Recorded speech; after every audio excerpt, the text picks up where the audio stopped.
Paz do Senhor a todos. Estaremos iniciando mais uma pré-aula das lições bíblicas adultos do terceiro trimestre de 2022. Os ataques contra a Igreja de Cristo, as sutilezas de Satanás nesses dias que antecedem a volta de Jesus Cristo. Sou o evangelista Cavalcante, congrego aqui na Assembleia de Deus, Ministério Sopro Divino em Mauá, e convido a todos para que nós possamos aprender aí com essa pré-aula, que Deus possa nos iluminar, possa nos dar graça, entendimento, para que a gente possa abordar esse tema, que é um tema muito interessante, um tema que vai trabalhar sobre o materialismo, o ateísmo, e como que essas ideologias, filosofias têm tentado dominar nossas mentes e corações. Como é de praxe, então nós estamos na lição de número 5, que tem como tema as sutilezas do materialismo e do teísmo. A minha aula ela vai ter como base o livro tema do pastor José Gonçalves. Proposta da revista, vai ver, ela trabalha muito a questão da doutrina do sistema materialismo e vai fazer um contraponto com o texto bíblico. Já o pastor José Gonçalves, no livro dele, ele dá mais subsídio e aí ele vai trabalhar as origens da doutrina, da filosofia, todo o sistema. Então ele vai trazer essa ideia do começo, onde começou e por como que é essa ideologia, no caso o materialismo e o ateísmo, ele tem penetrado na sociedade e também tem chegado na igreja. O textuário, ele diz assim: porque as suas coisas invisíveis, desde a criação do mundo, tanto o seu eterno poder como a sua divindade, se entendem claramente, se veem pelas coisas que estão criadas, para que eles fiquem inexcusáveis. Romanos capítulo 1, versículo número 20. E a verdade prática, ela diz: tanto o materialismo quanto o ateísmo são expressões máximas de um coração endurecido pelo pecado e de olhos cegados por Satanás. A leitura bíblica em classe está em Romanos, capítulo de número 1, do versículo 18 até o versículo de 23. Os tópicos da lição, e aí a gente tem que tomar cuidado aí, os professores, porque essa lição ela tem 4 tópicos. Nessa pré-aula, eu vou abordar apenas 2 tópicos, até por causa do conteúdo da revista. E até por causa do nosso tempo também, que é muito escasso. Então a gente não consegue abordar todos os tópicos necessários. Então eu vou abordar 2 tópicos aí para poder tentar resumir o assunto e tentar ser mais claro. Mas o professor ele tem como objetivo 4 tópicos. Ele vai trabalhar em cima de 4 tópicos. O primeiro é compreendendo o materialismo e o ateísmo, as raízes do materialismo e ateísmo, pressupostos da doutrina materialista e ateísta, e respondendo ao materialismo e ao ateísmo, tópico 4. Os objetivos a ser alcançados, o primeiro tópico é conceituar o materialismo e o ateísmo. E o segundo, rastrear as raízes do materialismo e do ateísmo. Pontuar os pressupostos do materialismo e do ateísmo. E 4, afirmar o posicionamento da Igreja de Cristo. Então, essa aula ela promete, é uma aula que tem muita coisa a ser tratada, eu diria que o professor vai sofrer um pouco, porque ele vai ter que estudar um pouco de filosofia, sociologia, história. E só uma dica, uma das lições, que é a lição 3, nós estudamos sobre a Revolução Cultural, que foi um marco histórico, onde ele moldou e molda todo o comportamento humano na questão da sexualidade. Então, nessa aula também, o professor tem que preocupar em alguns pontos históricos para poder entender a questão do materialismo e do ateísmo. A introdução, como eu disse, a minha pré-aula, ela tem como base o conteúdo do livro Tema do Trimestre do pastor José Gonçalves. Então, o meu slide, são citações diretas do material do livro do pastor José Gonçalves. E o pastor José Gonçalves, ele tem como proposta no livro trabalhar a origem da doutrina e do sistema.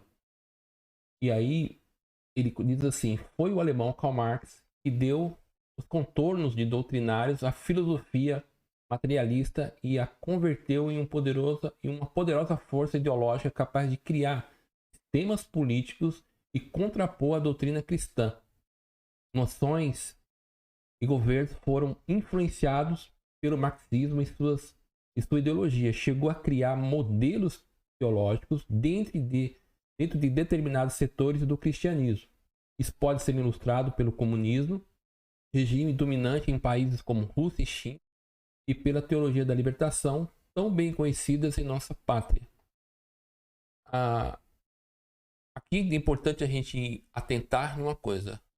Aqui é o ponto histórico. Então eu tenho que ver historicamente, e aí ver como que essa ideologia ela foi fomentada na Rússia, como que ela foi fomentada na China, e o que é interessante, ela é uma ideologia tão poderosa que ela conseguiu encontrar raízes dentro do cristianismo. Então a gente tem a teologia da libertação. Dentro do nosso contexto, nós temos também uma que chama missão integral, que tem essa característica, essa função de trabalhar as doutrinas marxistas e moldar dentro de uma mentalidade cristã. Continuando aí na introdução, diz assim: contudo, convém destacar que o marxismo, como qualquer outra ideologia, sofreu transformações e atualizações a partir da década de 30. Por exemplo, o neomarxismo apresentou uma nova leitura, uma atualização da doutrina marxista clássica por ter grande influência e efeitos práticos em solos brasileiros. E é sobre o neomarxismo que nosso texto se terá em analisar. Então a gente vai ver que o marxismo ele passou por uma atualização a partir da década de 30 e ele vem agora com uma nova roupagem, uma nova proposta. E essa é uma característica interessante do marxismo. Ele está sempre se transformando e a gente não sabe onde vai parar, mas ele tem essa dinâmica e cada vez que ele tenta mudar, cada vez que ele tenta se transformar, ele vai ficando mais sutil. E quanto mais sutil ele fica, ele penetra mais. Então, porque as pessoas não vão percebendo a sua filosofia e a sua doutrina sendo penetrada dentro da mentalidade, do imaginário das pessoas. E quando a gente vê também na questão do neomarxismo, a gente vai ver ele tendo essa mudança a partir dos anos 2000. O texto diz assim: por outro lado, o ateísmo também se atualizou. A partir dos anos 2000, o neomarxismo tratou de reavivar a velha teoria materialista. Ele dá um contorno ideológico e doutrinário mais sofisticado e, ao mesmo tempo, mais digerível para a sociedade. Esse novo materialismo vem vestido de uma suposta roupagem científica em vez da meramente filosófica que marcou sua primeira versão. Nomes como Richard Dawkins e Sam Harris, somente para citar os dois principais defensores do neomarxismo, se tornaram verdadeira celebridade para o nosso estudo. Esse é o modelo que nos interessa, vista sua oposição ferrenha à declaração de a fé cristã. Então, quando a gente pensa no marxismo básico, o marxismo ele é fundamentado, o Karl Marx ele fundamenta o marxismo na luta de classe. Então é muito conhecido a questão do proletariado e o burguês. Então isso foi por causa da Revolução Industrial. Então as fábricas ficaram cheias de trabalhadores. Então Marx viu uma diferença entre os donos da empresa e as pessoas que trabalhavam. Então Marx viu um problema ali. Então ele começa a desenvolver a sua teoria filosófica junto com Engels e aí ele vai propor uma mudança nesse sistema. E aí todo o pensamento de Marx vai trabalhar em cima da luta de classe. Então o Marx ele via que para implantar o marxismo era necessário, se for, até o uso da força. Então quando a gente olha para nações históricas, a gente vai ver a Rússia, que é a antiga União Soviética, que vai se moldar dentro dessa proposta marxista. Então vai se derrubar o regime regente na época e só uma classe agora, uma nova oligarquia com Lenin, e aí começa a se implantar o conceito marxista dentro da União Soviética. Então a gente tem o marxismo, uma versão do Lenin. E aí quando nós vamos para a China também, ela vai pegar as ideias do Karl Marx, também vai ser implantado na China, e os meios é pela força, é pela violência, e dessa forma nós temos duas grandes nações que adotam o regime, a ideologia marxista. Uma coisa interessante que a ideologia ela tem como proposta inicial a oferecer uma realidade paralela. Então todas as ideologias ela é uma tentativa de fugir da realidade. É o maravilhoso mundo novo. Então ela propõe uma utopia que é fora da realidade. E por isso que a gente vai ver muitas dessas questões ideológicas em partidos, em grupos de pessoas.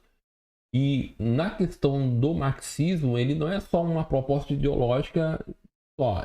Hoje o marxismo, que a gente vai ver no neomarxismo, ele é uma cultura, é uma filosofia de vida. E a partir da década de 30 ele vai ter uma roupagem e aí ele vai começar a mudar, ele vai ficar mais sutil. Por quê? Porque historicamente, quando nós olhamos olhando para a União Soviética e a própria China, como que o marxismo foi implantado e a violência com que ele foi implantado. Então a gente viu historicamente o que a União Soviética fez. A União Soviética comunista matou mais de 80 milhões de pessoas, e depois disso nós tivemos duas grandes guerras. Então aquele modelo inicial ele não é um bom modelo a ser seguido, e ele era um modelo que, para que ele fosse colocado em prática, ele precisava impor a força. Exército teria que eliminar os seus opositores. E dentro disso, assim, dentro daquilo que nos interessa como cristão, a ideia de Karl Marx, do marxismo, ele teria que lutar contra duas coisas muito para nós cristãos, que é a questão da religião e da família. Então Karl Marx via a religião e a família como impedimento para se implantar o comunismo ou o socialismo. Porque uma pessoa religiosa, ele não depende do Estado. Então, porque ele busca algo transcendente, algo que é fora. A sua lealdade, a sua esperança está num ser transcendente, no caso, Deus. E a questão da família, a família é uma das coisas mais importantes que nós temos. A família é o que molda toda a nossa forma de pensar, é o que nos dá uma maneira de viver. Então, essas duas características, essas duas coisas, eram o que Karl Marx via como um impedimento. Karl Marx chegou a dizer que a religião ela alienava as pessoas, e então ele via isso como um impedimento. A partir de 1930, a gente vai ter agora alguns filósofos que eles vão começar agora a trabalhar esse novo neomarxismo. Então eles vão criar uma nova proposta, e agora então o materialismo, através dessa classe de filósofos, eles vai dar uma atualizada no materialismo marxista. Então nos anos de 1930, alguns filósofos se uniram para revisar a teoria social de Marx. Dentre eles se encontravam alguns Theodor Adorno, Walter Benjamin, o Max Horkheim, Herbert Marcuse e o George Hobsbawm, eles ficaram conhecidos como Escola de Frankfurt. E esses teóricos, especialmente Marcuse, criticaram o progresso do paradigma cultural da modernidade que, por intermédio do racionalismo científico e técnico, havia convertido o homem, segundo ele, em escravo de sua própria técnica. Dessa forma, passaram a criticar a massificação produzida na sociedade pela indústria cultural. No entendimento desses teóricos, a indústria cultural do capitalismo criava falsas necessidades. Então eles fazem uma análise, eles fazem uma análise bem crítica e eles vão perceber que o marxismo ali, conforme pensou Karl Marx no início, e com os exemplos mal sucedidos da União Soviética e da Rússia e dos países, principalmente do leste europeu, eles perceberam que o marxismo ele precisava de uma atualização. Então eles começam agora a pensar e eles começam a ver qual é o problema, porque agora o proletariado, ou em outras palavras, o povão, se beneficia das riquezas produzidas pela Revolução Industrial, e aí eles pensou que esse proletariado eles iam se colocar contra a burguesia, e isso não é o que aconteceu, principalmente em países bem industrializados como os Estados Unidos, por exemplo. E a gente vai ver que quando ele sobe ao governo, ele se torna um governo autoritário e ditatorial, e aí foge da proposta do Karl Marx. Então eles vão perceber que a cultura, o que se é produzido, isso acaba formando a mentalidade das pessoas, e eles viram que tudo que era produzido, eles distanciavam as pessoas dentro do ideal marxista da proposta inicial. Então eles vão agora verificar o que precisa ser mudado. Então eles falam assim: a cultura popular é semelhante a uma fábrica que produz bens culturais padronizados, filmes, programas de rádio, televisão, etc., usados para manipular passiva a sociedade, por mais difíceis que sejam suas circunstâncias econômicas. O perigo inerente à indústria cultural e o cultivo da falsa necessidade psicológica, que só pode ser entendida e satisfeita pelo produtor do capitalismo. Então eles perceberam assim: olha, o pessoal capitalista, eles estão produzindo coisas, seja na área de filmes, né, de entretenimento, seja na área da mídia, e isso está fazendo com que a ideia principal ela não seja concretizada. Só que aqui eles identificaram um meio por onde eles poderiam de novo atualizar o marxismo e colocar em prática. Então eles veem que pela cultura, então eles veem que o que é cultura a grosso modo? Cultura, a gente sempre vai associar cultura primeiramente a artes, filmes e música ou teatro, mas também a cultura também é a forma como a gente de viver. Por exemplo, um aspecto cultural, a questão nossa da pátria, a questão da língua, os nossos laços, nossas tradições. Mas para que eu mude essa cultura, vamos dizer assim, empírica que é do ser humano, todos nós somos pertencentes de uma cultura, nós brasileiros mesmo, nós pertencemos à cultura brasileira. Então a gente tem toda uma série de tradições, de maneira de ver o mundo. Então eles veem que o que os filmes, quando a gente vê filmes da década de 30, década de 50, eles retratavam a realidade do homem comum, a realidade do dia a dia. Então, como ele replicava eu vou dizer de novo, a realidade do homem comum, então essa mentalidade nunca levaria o homem a abraçar os ideais marxistas revolucionários, que é você oferecer uma realidade, um reino utópico, se você está retratando uma realidade. E aí eles olharam que por meio da cultura, eles podem mudar. E aí, tem um outro homem aí, que é o Antônio Gramsci. Aí o Gramsci, ele pega a ideia da escola de Frankfurt, que identificou ali quais seriam os meios que poderiam ser usados. E aí o Gramsci, ele tem um outro entendimento. Então, o entendimento de Gramsci era que a história não podia ser vista como um desenvolvimento apenas de forças produtivas, como pensava Marx, mas sim como uma expressão de modelos culturais muito importantes do que vê a sociedade a partir do seu espectro econômico e enxergá-la a partir do seu espectro cultural. A cultura se torna primordial nesse revisionismo marxista gramsciano.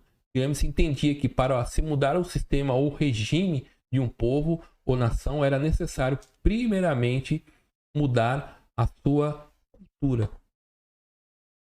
O pensamento de Gramsci se move em 3 eixos: revisar o marxismo à luz das mudanças surgidas no cenário social após Marx. Dessa forma, compreender a nova configuração social surgida com as mudanças ocorridas na passagem do século XIX e XX, o que Marx não havia previsto.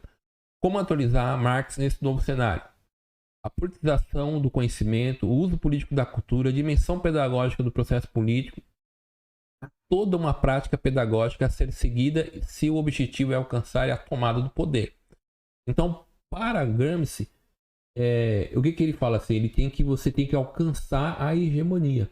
Você que tem que dominar todos os meios da cultura. Então, ele entendia que ele tinha que se infiltrar em todos os meios, dos aspectos políticos, pedagógicos, midiáticos, da cultura. E quando se alcançasse, na ideia do Gramsci não era, você não tinha que alcançar pela força, não era tudo ao mesmo tempo. Você tinha que ir alcançando aos poucos, ao ponto que o marxismo ele é incutido na cabeça das pessoas, ao ponto que quando chegasse o momento de implantar ele, as pessoas iam aceitar de uma forma muito passiva, porque aquilo já tinha sido implantado, já tinha sido moldado na cabeça das pessoas. No Brasil, a gente tem muito isso. A gente tem nos centros de formação, quando a gente vai para as universidades, a mentalidade é essa mentalidade de moldar a mente das pessoas conforme a doutrina marxista, com o viés, com a ideologia do Gramsci.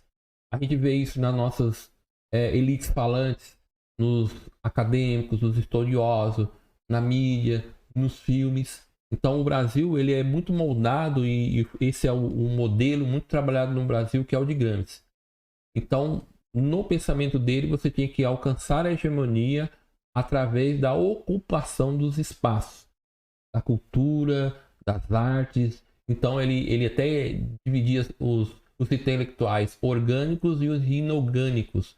Então você tem aqueles que são os grandes formadores de opiniões, você tem o partido, você tem até os trabalhadores mais comuns que você pode imaginar, um pintor, um mecânico. Então ele ia moldando a cabeça das pessoas em vários segmentos da sociedade, até que essas pessoas aceitassem toda a doutrina marxista de uma forma muito passiva. E aí a ideia de hegemonia. Mas quando a gente olhamos para o contexto bíblico, a gente vai ver que essa ideia de moldar uma realidade, ela não é, ou de você criar uma realidade, não é uma coisa muito nova. Em Gênesis capítulo 4, a gente vai ver isso. Caim, o que acontece? Caim, ele foge da presença de Deus, e o que ele vai? Ele vai inaugurar, ou ele vai dar início a uma cidade, e nessa cidade, o que ele vai fazer? Ele vai criar meios, a descendência dele, eles vão, por exemplo, domesticar os animais, eles vão trabalhar com metalurgia, eles vão criar os instrumentos musicais. E por quê? Porque quando ele foge da presença de Deus, há um vácuo. Esse vácuo precisa ser preenchido. E posteriormente a gente vê isso muito evidente na Torre de Babel. A mesma coisa. Deus manda o povo se multiplicar, se espalhar. E o que um grupo de pessoas, um grupo de seres humanos, eles falam, não, a gente vai ficar aqui, nós não vamos se espalhar. E o que nós vamos fazer? Nós vamos criar um monumento. Eles formaram uma cidade, nessa cidade eles criam um monumento. E o que eles queriam fazer? Os nomes fossem conhecidos. Então, a ideia de rebelião, essa ideia revolucionária de querer criar uma realidade para fugir, essa é uma ideia muito materialista. E o materialista, ele não está preocupado com a vida espiritual, a vida pós-morte. Porque o que interessa para ele é a vida agora. Então, para ele quer moldar a realidade. E o síntese do tópico, né, pegando o pensamento do Gramsci, se move em 3 eixos. Revisar o marxismo à luz das mudanças surgidas no cenário social após Marx, politização do conhecimento, dimensão pedagógica do processo político. Então, essas aqui são as ferramentas que é usada e até hoje e vai ser usado, ele está sempre mudando. Essa é uma característica do marxismo. Ele não tem dificuldade, e aí a gente tem que entender, às vezes as pessoas falam de socialismo, falam de comunismo, e as pessoas estão falando as pessoas estão falando, a gente está falando lá da Rússia de 1915 ou 1930, não, aquele pensamento, o princípio continua o mesmo, a luta de classe. Por exemplo, se a gente pegar a escola de Frankfurt, qual que é a luta de classe hoje? A luta de classe é o hétero, né, contra o homossexual, é o negro contra o branco, ou o branco contra o negro, é o índio contra uma pessoa que não é índio, é o pobre contra o rico. Então só mudou a forma de lutar, a luta de classe, mas o politicamente correto. Então ele foi se moldando. E qual que é a ideia? A ideia é implantar um mundo conforme aquilo que eles acreditam. E os meios, a ideia deles é tomar todos os meios possíveis. E o neoteísmo, que é esse novo ateísmo, que o ateísmo ele é materialista por si, por definição. Então, o materialismo e o ateísmo andam de mãos dadas. Embora nem todo ateu seja marxista, contudo, todo ateu é materialista. E qual que é a ideia de materialista aqui? É que ele não acredita numa realidade espiritual. Ele não acredita que o universo é governado por um ser transcendente. Então, para um ateísta, ele acredita que nós temos que viver aqui, nós temos que viver a nossa vida, porque morreu, acabou. Então, ele é materialista, uma vez que para ele a única realidade existente é material. Não existindo, portanto, um mundo espiritual. Dessa forma, não existe para o ateu um Deus criador, nem tampouco milagres ou fenômenos espirituais. Apesar disso, deve ser destacado que o ateísmo, embora esteja embutido na natureza desde a queda, fazendo parte, portanto, da história humana, desde os primórdios da civilização, foi, contudo, somente nas últimas décadas que passou a ganhar grande visibilidade. Isso se deu por meio do neoteísmo, uma forma revitalizada do antigo ateísmo. Esse novo ateísmo ou neoteísmo se tornou um tipo de ativismo militante extremamente agressivo e hostil ao fenômeno religioso e tudo aquilo que se refere a Deus, não organizados e fizeram dos espaços acadêmicos. Em síntese, o que é o novo ateísmo? Ele é uma religião, por incrível que pareça, ele é uma religião. Parece meio contraditório de falar que o ateu ele é um adepto de uma religião. E qual que é a grande divindade ou o grande deus do ateísmo? Os avanços tecnológicos, é a tecnologia. Então a gente vê muito comum hoje as pessoas falam assim, a tecnologia vai trazer bem-estar para as pessoas. Então, para o ateísta que não crê numa realidade espiritual, o que para ele é os avanços tecnológicos que vai trazer bem-estar para as pessoas. É tão curioso, né? A gente vai ver hoje muitos falam, por exemplo, do metaverso, dessa realidade virtual. A gente vê em séries, por exemplo, pessoas falando sobre tem uma série muito interessante até no Prime Video lá, né? Fazendo até uma propaganda aqui, chamado Upload. qual que é a ideia da série? A ideia da série é assim, que a pessoa, ela ao morrer, quando ela estiver morrendo no estado terminal, ela opta em fazer um upload de toda a sua memória, e aí ela vai para um mundo, para uma realidade virtual, e ali ela vive a vida dela, e ela tem uma conexão, ela consegue se conectar com seres que estão vivos, e vive a vida dela lá. Então, hoje se fala de dar um jeito do ser humano viver para sempre. Então, são essas propostas que acontecem. Então, o ateísmo, ele está muito... ele tem uma fé, olha o que eu estou falando, o ateísmo tem uma fé muito grande na tecnologia. Então, a síntese do tópico 2 é: esse novo ateísmo, o neoteísmo, se tornou um tipo de ativismo militante, extremamente agressivo e hostil aos fenômenos religiosos e tudo aquilo que se refira a Deus.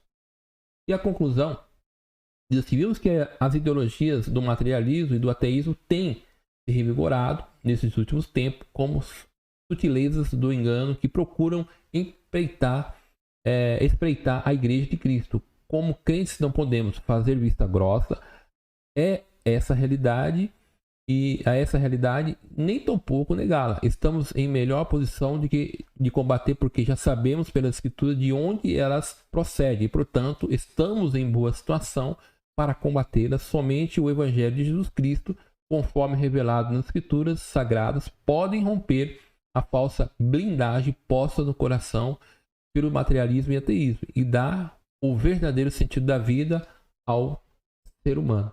Então, a obra consultada, a base dessa pré-aula, é tirada do livro do pastor José Gonçalves, e é muito interessante, o subsídio do livro é muito rico. E eu já quero agradecer a todos que estiveram até aqui, nos prestigiando nessa pré-aula, e quero pedir para os irmãs que estão nos assistindo, que comente, que dê a sua curtida, que compartilhe. A gente está com, acredito que a gente está com 260 ou 270. Então, se vocês nos ajudassem a chegar aí um número de 300 inscritos, então compartilhe aí, nos ajuda. A gente sabe que a Sopro Divino, ela tem bastante membros aí no Nordeste. Então, se todos os irmãos nos se inscreverem no canal, isso nos ajuda, porque se a gente chegar a 1000 pessoas, a gente tem alguns recursos que o YouTube ele pode nos dar, live, até a gente pode levantar recursos, e esse recurso pode ser destinado a algum setor da igreja. Então eu peço assim aos irmãos que estiver gostando do conteúdo, e assim, irmão, falar, comente, pode colocar lá o que você acha que precisa melhorar, a gente está aberto aí a ouvir. Então eu quero agradecer a todos em nome de Jesus, que tenham uma excelente noite, um excelente dia, ou madrugada, porque a gente não sabe quando que você vai estar ouvindo, mas espero que você tenha gostado do conteúdo e fique com a graça do nosso Senhor Jesus Cristo. Amém.